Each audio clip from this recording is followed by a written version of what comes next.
Bueno, vamos a tocar el tema de las alergias. Tengo que reconocer, y ya por los que sois habituales de este programa de Salud de Cuídate, que íbamos a tocar este tema dentro de unas semanas. Pero claro, dados los acontecimientos, la climatología que nos ha acompañado en el último mes, y vemos titulares en todos los medios de comunicación hablando de alergias, de cómo se deben preparar los alérgicos para esta primavera 2025, que va a ser fuerte. Bueno, pues claro, ha llevado consigo que tengamos que adelantar el tema porque es un tema absolutamente de actualidad. Precisamente, hablando antes de entrar en antena con nuestro invitado, me decía, pues es el momento perfecto porque es un momento de inflexión. O sea que vamos a aprender cosas muy interesantes en los próximos minutos. Estamos con el invitado además indicado y perfecto. Es el doctor Juan José Zapata, presidente del Comité de Aerobiología Clínica de la Sociedad Española de Alergología e Inmunología Clínica. Juan José Zapata, ¿qué tal? Buenas tardes. ¿Qué tal? Pues encantado de estar con vuestra audiencia y poder ser útil para lo que necesitéis. Pues seguro que sí, porque obviamente, y seguro que han recibido consultas de este tipo a montones en la sociedad española, la climatología de las últimas semanas, como estaba diciendo al principio, ha asustado sobre todo a los alérgicos, porque ya hemos empezado a leer que si se adelantan los síntomas para los alérgicos, que si va a ser una primavera con la que hay que prepararse para esta primavera 2025 porque va a ser fuerte. ¿Qué hay de realidad, qué hay de temor y cómo podemos pues tranquilizar a los alérgicos y qué es lo que tienen que hacer? Claro, vamos a empezar por el principio. Sin duda. Lo más importante de este tema es saber un poco en qué situación estamos y qué es lo que podemos hacer para que el impacto sea lo menos posible para nuestros pacientes. Claro. En primer lugar, hemos podido ver que el invierno ha tenido unas temperaturas bastante cálidas, bastante moderadas, y esto lo que hace es aumentar toda la vegetación en todo el territorio nacional. El único problema que tenemos cuando nos enfrentamos a esta época es el estrés hídrico. Cuando a veces no ha llovido lo suficiente, pues resulta que las plantas van a tener un problema para la polinización. Pero precisamente en el mes de marzo se ha producido un fenómeno de inflexión y es que hemos tenido probablemente la pluviosidad más importante de los últimos años, en un tiempo muy pequeño. Por tanto, esto ha hecho de que todo el territorio haya recibido mayor o menor grado de agua, que las plantas estén en unas buenas condiciones de polinización y además por las temperaturas suaves sabemos que siempre se adelanta un poquito. Y con la climatología que ha habido, sabemos que también se va a hacer mucho más amplio el periodo de polinización porque muchas plantas que normalmente por el estrés hídrico dejan de polinizar al final de la primavera pueden continuar después produciendo polen. Por tanto, la noticia es exacta, se va a adelantar, puede ser más larga y dependiendo de las temperaturas puede ser que los niveles sean más altos o más bajos, pero lo más importante es transmitir un mensaje de que se pueden hacer cosas para mitigar todo esto y, bueno, no tenemos que ser excesivamente alarmistas. No alarmistas, pero efectivamente, bueno, pues una primavera que se va a adelantar un poquito para los alérgicos, que va a ser un poquito más larga y quizá entonces en cómo prepararse para ello, porque es verdad que en algunas noticias podíamos leer que la climatología que nos acompaña en las últimas semanas ya no solo hace años, en algunas zonas no se recordaba tantas lluvias desde hace muchísimas décadas, con lo cual esta primavera es bastante desconocida. Sí, eso nos está pasando mucho, que los escenarios climatológicos son muy cambiantes e incluso algunos están haciendo tendencia. Por ejemplo, el hecho de que las temperaturas sean muy suaves y el hecho de que la pluviosidad sea muchas veces muy explosiva, esto hace que condicione mucho las condiciones medioambientales y sobre todo el comportamiento de las plantas.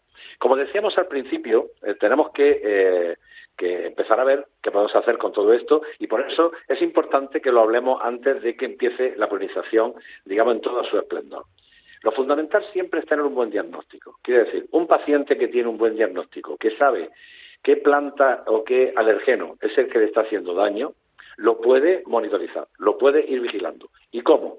La Sociedad Española de Alergia tiene una página que se llama polenes.com, donde transmitimos todos los datos de nuestra red de aerobiología. Tenemos una red de captadores, donde tenemos un captador en cada provincia española, y de esta manera, en esta página se puede consultar casi a tiempo real cómo se van produciendo estos picos. Si un paciente tiene un buen diagnóstico, atiende a cómo se producen los picos de polinización, podrá enfrentarse mucho mejor a la estación. Y sobre todo, una vez que tiene un buen diagnóstico, se supone que ha estado en un profesional que le ha dicho qué medicación puede tener a punto para tomar en el momento que tenga síntomas.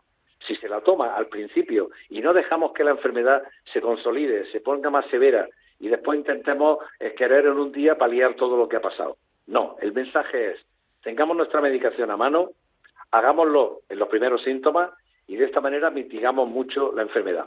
Y si me lo permite, habría otra cosa que sería muy importante y sería el control ambiental. Hablamos siempre de que la ventilación de los hogares es un elemento muy importante. Debemos de ventilar la casa para que no se acumulen humedades ni olores, pero tenemos que tener la mayor parte del tiempo cerrado en máximos de pico de polinización. Abrir las ventanas por la mañana y por la tarde, por ejemplo, 10 minutos, airear, limpiar los filtros de aire acondicionado, no poner la ropa a secar en los exteriores, que son verdaderos captadores de polen, evitar no hacer ejercicio los días de máxima polinización en zonas ajardinadas o en parques, y utilizar mascarillas FFP2 o antipolen y gafas de sol si no tenemos más remedio que estar en zonas de alta contaminación. Vemos cómo, haciendo un poco todo esto, un buen diagnóstico, un tratamiento sintomático adecuado y un control también del ambiente puede hacer que estemos en primavera y que podamos sobrevivir a toda esta polinización que se está produciendo. Es prepararnos un poquito antes, ¿no?, de que lleguen ya los síntomas fuertes. Muchas veces es verdad que debutas con síntomas fuertes si no te has previsto previamente de esta clase de recomendaciones. Yo creo que es muy importante porque aparte vemos ya de por sí alérgicos que lo pasan realmente mal. Si ya nos están avisando que esta primavera puede ser tremendamente fuerte, yo creo que es muy importante. Claro, ha dado una clave muy importante, que es tener un diagnóstico. Yo no sé, con los datos que barajan desde la Sociedad Española de Alergología, si entienden que hay parte de la población que esté sin diagnosticar, porque nosotros podemos reconocer determinados síntomas y nos decimos, esto es alergia, pero ¿tienes alergia? No lo sé, pero yo siempre tengo síntomas. Ya, pero no tienes un diagnóstico, que esto es un problema. Claro, además el elemento confusivo que hay aquí es el hecho de pensar si es otra patología diferente, por ejemplo, un proceso catarral, que muchas veces con la polinización del ciprés que se produce en pleno invierno, en enero y en febrero, pues uno puede confundir con un catarro, pero los síntomas de catarro son muy diferentes. Son 4, 5, 6 días, hay dolor de cuerpo, puede haber fiebre, puede haber dolor de cabeza, secreción amarillenta o verdosa o con expectoración. Sin embargo, los síntomas de alergia son síntomas mucho más explosivos, mucho más espontáneos. Puedes estornudar por la mañana, no estornudar por la noche, reagudizarte un día sí y otro no. Pero, sin embargo, tiene una cosa muy interesante, que es la estacionalidad. Por ejemplo, si nosotros ahora, cuando terminen las lluvias, tenemos unos síntomas muy acusados, vivimos en Sevilla, en Toledo, en Barcelona, y empezamos a tener muchos síntomas, pues uno pensaría que es el plátano de sombra que está ahí parado por las lluvias y que va a producir un pico importante justo después de las lluvias. Si tenemos unos síntomas en abril, podemos pensar en las gramíneas, y si lo tenemos un poquito más de unas semanas más tarde, podemos tener una sensibilidad por olivo. Por tanto, el tener un diagnóstico y el seguir cada planta a que el paciente puede tener sensibilidad nos hace estar pendientes de lo que va a pasar y de cómo paliar esos efectos que nos pueda producir. Y un tratamiento, efectivamente, es lo que más nos va a ayudar. Porque claro, de cara a esta primavera, hay algunas plantas, algunas alergias, por tanto, que se van a desarrollar más, o algunas plantas que van a estar especialmente activas, o las propias de esta temporada, y eso no cambia. Sí cambia, porque todo lo que son hierbas, como por ejemplo las salsolas, como son las gramíneas, los plántagos, todas estas plantas se benefician mucho de las lluvias que se producen antes de la primavera. Por tanto, todas esas hierbas que son muy alergénicas, concretamente las gramíneas tienen un crecimiento exponencial cuando las condiciones de temperatura y pluviosidad son las adecuadas y pueden afectar a una amplia gama de la población, puesto que sensibilidad a gramíneas en mayor o menor grado tiene toda la geografía nacional, produce síntomas por estas plantas.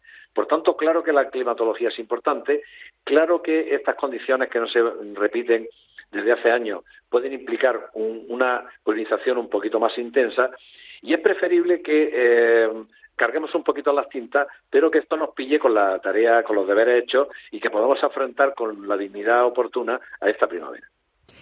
Por otro lado está, leíamos hace unos días, de nuestros compañeros de la sección de salud del mundo.es, bueno, dentro de la noticia hablaban que según datos de la Organización Mundial de la Salud, a día de hoy hasta el 25% de la población tiene algún tipo de enfermedad alérgica, y luego hablaban que las estimaciones decían que podría duplicarse antes de 2050, es decir, van a aumentar los alérgicos. A mí me gustaría saber el porqué de esta situación. Yo no sé si es verdad, porque nosotros podemos tener una sensación, una impresión, ¿no?, que cada vez hay más alérgicos. No sé si esto es real o no. Sí, es real. Además, le voy a hacer una trayectoria poniéndome a mí como ejemplo como profesional. Yo hace unos 30 y tantos años que estoy trabajando en la alergología. Uh-huh. Cuando yo empecé a trabajar, estamos hablando por los años finales de los 80, 90, se hablaba de que el 5 o 10% de la población española tenía alergia. A mitad de mi andadura, entre un 20 y un 25%. Hoy estamos hablando de entre un 25 y un 30%. Quiere decir, el crecimiento de la patología no es consustancial solamente a la herencia, sino a los factores medioambientales y a nuestra forma de vida. Quiere decir, en el último siglo, el siglo XX, ha sido un siglo de crecimiento exponencial y nos ha situado a la población en una determinada forma de vida. Tenemos cada vez hogares más pequeños, en ciudades mucho más multitudinarias, tenemos menos contacto con la naturaleza, tenemos más contacto con irritantes dentro de nuestro domicilio, tenemos menos enfermedades respiratorias severas, nacen más niños por cesárea, se tienen menos hermanos, se tiene menos contacto con la naturaleza. Todo esto condiciona un perfil de enfermedad social. Y pareciera que la alergia se está comportando como una enfermedad que va creciendo exponencialmente a las mejoras de la calidad de vida. Por tanto, estamos pagando un precio a nuestras comodidades en el mundo occidental. Wow, que nos podíamos tener en la cabeza que era solo factores medioambientales, pero no, es que implica un montón de cosas en ese aumento que es real, lo estamos entendiendo. Yo no sé si estas, porque en otras enfermedades cuando hablan a largo plazo, 2030, 2050, pues la curva va en aumento en muchas enfermedades. Por ejemplo, hablábamos de la obesidad. En las alergias, que hablamos de duplicarse en 2050. ¿Esto, si hacemos algo, podría revertirse? ¿Y qué tendríamos que hacer si se puede revertir? Hombre, no es tan sencillo, porque... Que lo veo complicado. Claro, porque estamos hablando de un modus vivendi de la población. Quiere decir, alterar los patrones de convivencia son muy difíciles. Entonces, que la población tenga más contacto con la naturaleza. No vamos a volver de nuevo a tener más infecciones respiratorias. No vamos a perder calidad de vida en el aspecto de que no tengamos una casa con todas las comodidades posibles, donde tengamos calefacción, refrigeración, 20.000 productos de limpieza, 20.000 productos para el aseo personal. Es muy complejo. Por tanto, hay tantos factores que además no estamos de acuerdo en cómo puede incidir cada uno de ellos, pero sabemos que están ahí. ¿Podemos modificar qué? Lo que podemos hacer es aumentar, por ejemplo, la atención en alergología, tener a muchos más pacientes diagnosticados, hacer unos tratamientos muy efectivos. Tenemos vacunas alergénicas que son muy eficaces. Por ejemplo, podríamos hacerlas gratuitas, como en otros países, para que todo el mundo se la ponga y no tenga ningún conflicto por su estatus económico. O sea, podemos manejar todo esto y podemos manejar también un tema muy importante, que es el de la calidad del aire. Hoy día, el tema de hablar de calidad del aire es hablar del tema de la calidad de la salud del planeta. La contaminación desde la época preindustrial está creciendo de una manera alarmante. Hablábamos del CO2, que había 200 y pico partes por millón hace un siglo, y ahora estamos hablando de 400 partes por millón. Quiere decir, y esto lo estamos registrando en un sitio donde no hay contaminación, que es en un observatorio que hay en Hawái. Por tanto, la contaminación está modificando ¿qué? Está modificando las mucosas de nuestros ciudadanos, porque están cada vez más agredidas, están cada vez con más dificultades de poder estar en buenas condiciones de aislamiento con el medio exterior. Tenemos un aumento de gases de efecto invernadero, tenemos CO2, tenemos óxido nitroso, tenemos partículas en suspensión. Todo eso es un escenario que hace que las plantas que polinizan también tomen partida en el asunto. Es decir, las plantas polinizan de forma más drástica, esa polinización, a veces el polen expresa alergenos de defensa que son tremendamente alergénicos, Por tanto, es un escenario que nos pone a las plantas, al aire, a todo el entorno, lo pone a funcionar en ese sentido perverso de hacernos cada vez tener enfermedades más acopladas a nuestra forma de vida. ¿Qué se puede hacer? Lógicamente, se puede mejorar la calidad del aire, se puede mejorar la contaminación, se puede mejorar la calidad de nuestra existencia y todo eso, lógicamente, disminuirá el impacto de la enfermedad. Pero es un trabajo de absolutamente todos, claro, para poder revertir esta situación. Es verdad que se hace complicado y difícil llegar a bajar esa multiplicación por 2, ¿no?, de los alérgicos actualmente, claro, de manera global, pero algo hay que hacer. O sea, no se puede seguir y además así. No solo va a disparar las enfermedades alérgicas, va a disparar las enfermedades cardiovasculares, va a disparar prácticamente casi todas las patologías. Fíjese que hace no muchas décadas se hablaba que se morían muchas personas en el mundo por frío, y la gente ha dejado de morirse por frío y se muere por calor. Quiere decir, en muy pocas décadas hay mucha más incidencia de muertes por calor que por frío. Esto significa que la temperatura del planeta, lógicamente, está cambiando. Estamos 1,5 grados por encima de la temperatura de la que hay registros que tiene a ser normal y que ha aumentado en las últimas décadas. Por tanto, la temperatura habría que controlarla, pero la temperatura no es algo que se puede controlar con 4 medidas pequeñas, sino que se necesita el que toda la población, como comunidad, como una comunidad total del planeta, haga algo. Por ejemplo, si nosotros tenemos buenas costumbres de poder quitar los contaminantes, reciclar, ser más efectivos en nuestros transportes, en fin, contribuir todo el mundo, toda la población, no solamente los gobiernos, en la mejoría de ese escenario, pues tenemos un escenario que nos va a complicar la vida desde muchos puntos de vista, no solamente de la alergia, ojalá solamente fuera esto, sino desde el punto de vista de muchas enfermedades que nos van a venir impuestas por nuestra forma de vivir. Y es que ahí tenemos relación absolutamente todos, lo está diciendo. O sea, tendríamos que hacer una comunidad global donde todos aportásemos para que la situación y esa visión de futuro pudiese ser un poco más halagüeña y cambiase.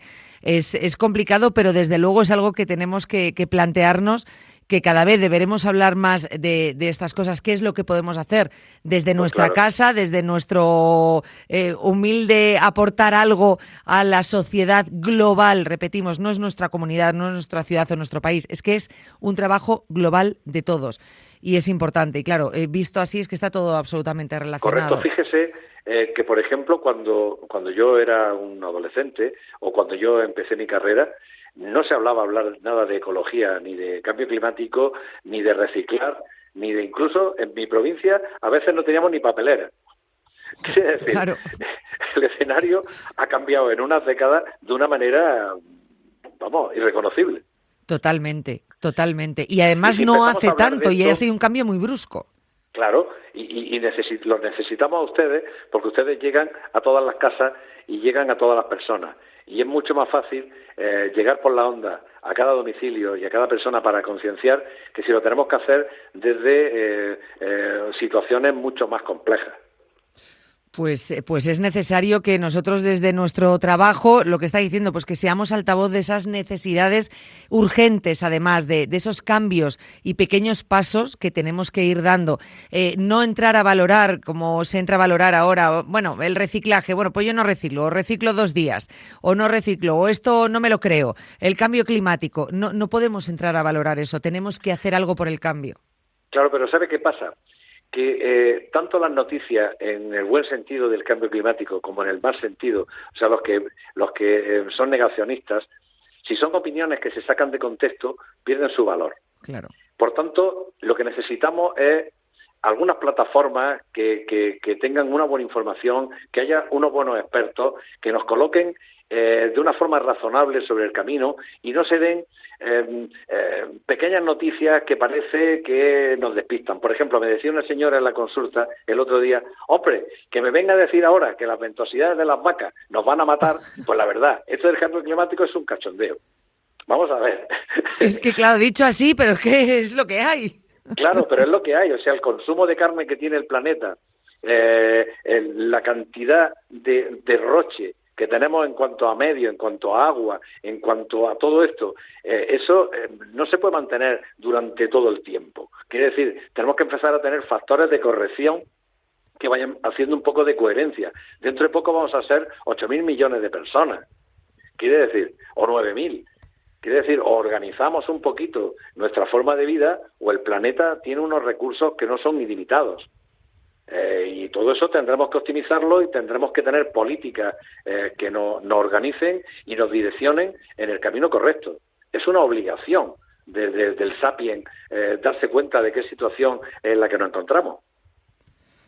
Me parece una ardua tarea, pero como digo, bastante urgente. De hecho, no veo mal hoy porque nos estamos centrando en las alergias, en el tiempo, pero no veo mal desde este programa nosotros sumarnos a esta necesidad de concienciar a la población de la necesidad de trabajar en conjunto globalmente para reorganizar un poco lo que conocemos ahora como nuestra vida actual, ¿no? Porque de seguir así, el futuro, repetimos, pinta muy negro, no gris, sí, pinta muy negro. Tendremos que adaptarnos a los cambios, pero el hecho de hablar de ellos nos va colocando en una buena plataforma, porque a base de repetir y a base de darnos cuenta, lo que pasa es que algunos cambios, cuando sean suficientemente drásticos, pues van a modular respuestas en el mismo sentido, porque veamos que pueden peligrar pues nuestras cosechas o nuestra pesca. Fíjese, le doy un dato curioso: las sardinas se están yendo del Mediterráneo, porque está muy caliente. Dentro de poco tiempo igual no podemos comer sardinas en el Mediterráneo. Parece una cosa de broma, pero es que es así. Pero claro, contado como un hecho aislado, si lo contamos dentro de una conversación como estamos haciendo ahora, podemos ser más conscientes de lo que está ocurriendo. De otra manera, un simple titular de las sardinas se está yendo del Mediterráneo, lo vemos como algo anecdótico y hasta curioso. Irrisorio. Efectivamente. Y es la típica anécdota que tú puedes contar con unos amigos en una reunión. Oye, ¿sabéis que el Mediterráneo y las sardinas se están yendo? Anda, qué curioso, ¿por qué será? Pues no lo sé, y ahí lo dejas. Pues no, es que todos tenemos algo que hacer para que eso no ocurra. Todo está interconectado. Todo. Y ahora se habla de un término que es la salud global. La salud global quiere decir que las plantas, los animales, los insectos, todo pertenece al mismo ecosistema. Somos el mismo tejido biológico. Y aquí o vamos todos en el mismo sentido o realmente nos meteremos en un lío de grandes dimensiones. Pues esto tendremos que frenarlo de alguna manera. Y nosotros desde Cuídate nos comprometemos, por lo menos, a hacer llegar estos mensajes que creo que son tan importantes. De hecho, todo lo que nos ha contado en estos minutos ha sido, yo creo que lo suficientemente importante y reseñable como para tener en cuenta. A mí me gustaría volver a hablar con usted y seguir hablando de estos temas que creo que son tan necesarios. Cuando quiera, estoy a su entera disposición, porque entre las obligaciones de cualquier sanitario está en la de divulgar salud. Porque no podemos guardarnos los conocimientos para nosotros, sino que la salud se practica compartiéndola y llevándola a buen fin. Quiere decir que estoy a su entera disposición para cualquier cosa que se le ocurra en este tema. Pues se lo agradezco mucho, porque además cuando desde la comunidad sanitaria se explica también un mensaje, nosotros tenemos que aprovechar ese capote que nos lanzan, y es lo que nos ha pasado en los últimos minutos, que nos lo ha explicado perfectamente y yo creo que ha situado la actualidad perfectamente. Muchísimas gracias por haber estado con nosotros. Encantadísimo, me he sentido muy cómodo, ha sido un placer. Gracias, muy amable, gracias. Fijaros todo lo que nos acaba de explicar Juan José Zapata, lo importante que es. Yo creo que debemos seguir hablando de esto y sobre todo que por lo menos pensemos en estos últimos minutos las palabras que nos ha contado, que nos ha dicho, que nos ha transmitido, sobre todo esa idea de lo importante que es intentar hacer una comunidad global donde con pequeños cambios pues podamos reorganizar un poco lo que conocemos ahora en nuestra vida, porque las cosas no están funcionando y van a peor si no hacemos algo o no ponemos de nuestra parte. Juan José Zapata, presidente del Comité de Aerobiología Clínica de la Sociedad Española de Alergología e Inmunología Clínica. Si os habéis quedado con una página que comentó al principio, yo la he abierto según me la estaba comentando, buenísima, os la recomiendo, www.polenes.com. Es muy sencilla, viene un mapa de España con un semáforo y tú vas poniendo seleccionar tipo de polen y me lo pongo aquí, por ejemplo, gramíneas, y entonces te viene pues ese semáforo en un riesgo, una alerta baja, moderada y alta, y automáticamente en España, en ese mapa que viene dibujado en la página web, se se activan por regiones, por zonas, por ciudades, los colores del nivel de alerta. Y me parece muy importante para los que ya tengáis un diagnóstico el saber en este momento en qué zonas y qué polen está mucho más alto, ¿no? En un nivel alto y en un nivel de alerta, y bueno, que también nos puede dar unas pistas. Y sobre todo, lo que decía el doctor, prepararnos con tiempo, estar preparados y en cuanto empiecen los primeros síntomas empezar a tratarnos. Creo que es muy importante. Pólenes.com, buenísima la página, de verdad. Continuamos.